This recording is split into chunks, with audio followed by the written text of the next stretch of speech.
तो वो स्टाइल में बोले ले। कैसे का कहले कि आइए बला मरवा कैली नाश्ता,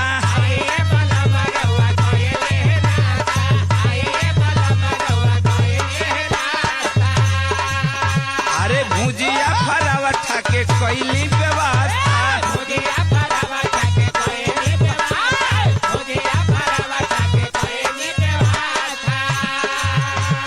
तो उ स्टाइल में कहली तो गोपालो हमार चला हवन, अभी काहे कम रहस, हमरो चलाल बेला होलन।